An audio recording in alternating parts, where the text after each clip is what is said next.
اور کھانے کا طریقہ یہ رکھیں کہ بالکل اطمینان سے کھائیں. ایک چیز اگر لے رہے ہیں تو اس کا ذائقہ اپنے منہ میں اسے گھماتے رہیں بچوں کی طرح، تاکہ اس کا ٹیسٹ ڈیولپ ہو جائے اور آپ کا سینٹر جو سیٹائٹی ہے بھوک کم کرنے کا وہ ایکٹیویٹ ہو جائے جلدی.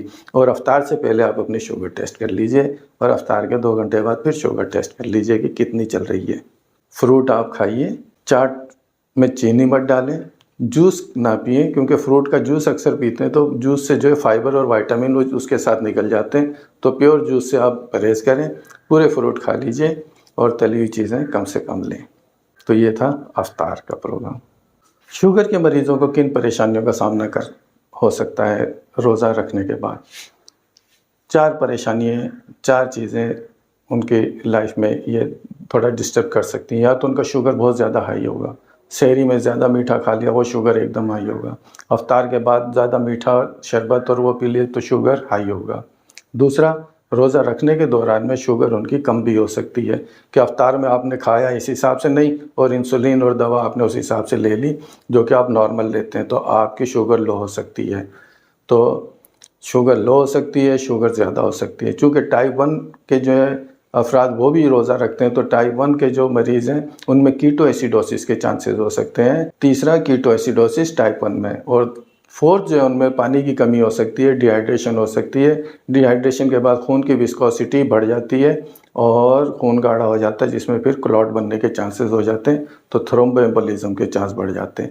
تو یہ 4 کمپلیکیشن کا سامنا شوگر کے مریض کو کرنا ہوتا ہے.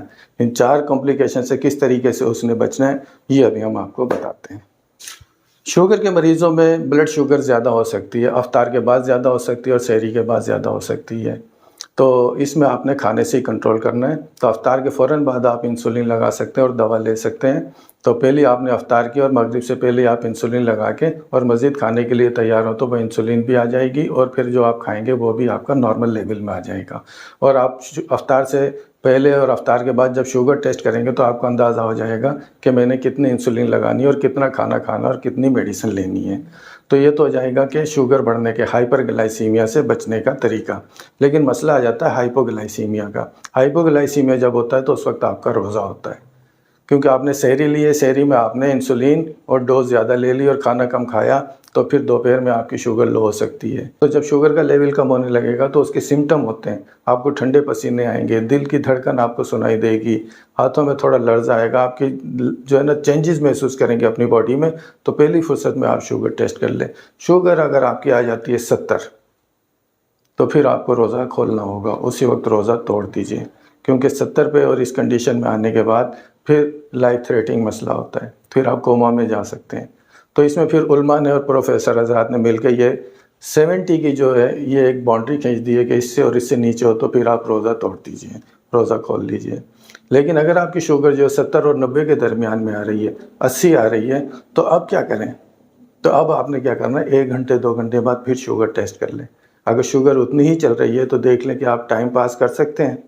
لیکن اگر آپ کی طبیعت 80 پہ خراب ہو رہی ہے اور وہی سمٹم ہو رہے ہیں اور بلڈ پریشر بھی بڑھ رہا ہے اور وہی پلپیٹیشن ہو رہی ہے اور طبیعت خراب ہو رہی ہے تو بھی آپ روزہ کھول لیجئے.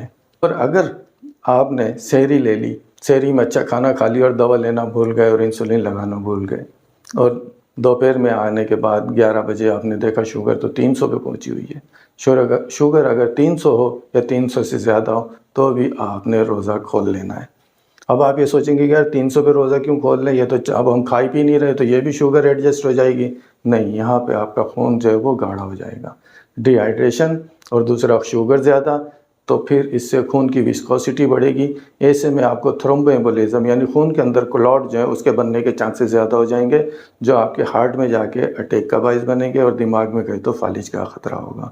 تو 300 پر اور 300 کے بعد 301 300 تو جتنی 300 پر ہے آپ نے روزہ یہاں پہ کھول لینا ہے درمیان میں ہی، جسے کہتے ہیں بریک فاسٹ، اپنے روزے کو توڑ لینا ہے. یہ 2 صورتحال ایسی ہیں جس میں کہ آپ نے روزہ توڑ لینا ہے، شوگر 70 یا اس سے کم یا شوگر 300 یا اس سے زیادہ. یہ تمام معلومات جو میں آپ سے شیئر کر رہا ہوں یہ انہی پروفیسر حضرات سے مل کے، انہی کے جو ہے سیمینار اٹینڈ کر کے اور ان کی جو اپلیکیشن ہے ڈار وہ پڑھ کے میں آپ سے شیئر کر رہا ہوں. اگر آپ ڈائریکٹ اپلیکیشن پڑھیں گے تو بھی آپ کی رہنمائی ہو جائے گی. اپنی میڈیسن اور انسولین کو ایڈجسٹ کرنے کا ایک طریقہ یہ ہے کہ پورا سال ہم جو ڈوز صبح میں لیتے ہیں اسے ہم 1/3 کر کے افطار میں لے لیں گے، اور جو ڈوز ہم سارا سال رات میں لیتے ہیں اس ڈوز کو تھوڑا کم کر کے ہم سحری میں لے لیں گے۔ لیکن اس کا ہم موازنہ کر لیں گے اپنی خوراک سے کہ ہم کتنا میٹھا، کتنا شربت اور کتنا کھا رہے ہیں، اس کے ساتھ ہم آہنگ کر لیں گے اپنی انسولین کی ڈوز کو اور میڈیسن کو۔ اسی طریقے سے ہم جو ڈوز رات میں لیتے ہیں اس کا موازنہ کر لیں گے ہم سحری میں کہ ہم کتنا کھا رہے ہیں، اس حساب سے ہم اپنی ڈوز کو ایڈجسٹ کر لیں گے۔ سمری، اب ہم اپنی باتوں کا سمرائز کر لیتے ہیں۔ کیا آپ رمضان سے پہلے ٹائم نکال کے اپنے ڈاکٹر کے پاس جا کے اپنی انسولین اور دوا کو ایڈجسٹ کرا لیں؟ کھانے پینے کا روٹین آپ ان سے پوچھ لیجئے۔ نمبر 2، ڈار اپلیکیشن سے آپ فائدہ اٹھا سکتے ہیں، اور نمبر 3، یہ جو ہم نے باتیں شیئر کی ہیں یہ بھی آپ کی کچھ مدد کریں گی جس سے کہ آپ بآسانی روزہ رکھ سکیں گے۔ اگر کوئی بات سمجھ نہ آ رہی ہو یا کوئی بات آپ کو مشکل لگے تو آپ کمنٹ سیکشن میں پوچھ لیجئے گا، کوشش کریں گے آپ کو جواب دینے کا۔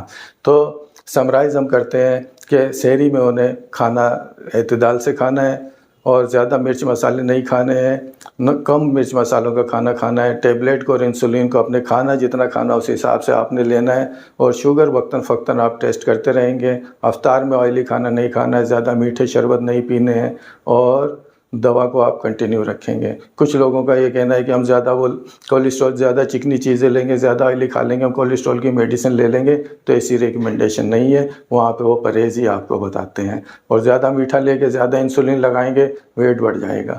تو ویٹ بھی نہ بڑھے، ویٹ بھی کنٹرول میں رہے، کھانا آپ نے اعتدال سے کھانا ہے، کیونکہ روزہ سوم آپ کو سکھاتا ہے کہ آپ نے کس طریقے سے اپنے آپ کو روکنا ہے، سوم کے معنی ہی روکنا ہے۔ تو یہی آپ کی پریکٹس ہے۔ امید ہے ہماری باتیں کچھ آپ کے لیے مفید ہوں گی۔ آئندہ ہم آپ سے شیئر کریں گے ٹائپ 1 اور ٹائپ 2 ڈائبٹیز۔ تو اس وقت تک کے لیے آپ سے اجازت چاہتے ہیں۔ اللہ حافظ۔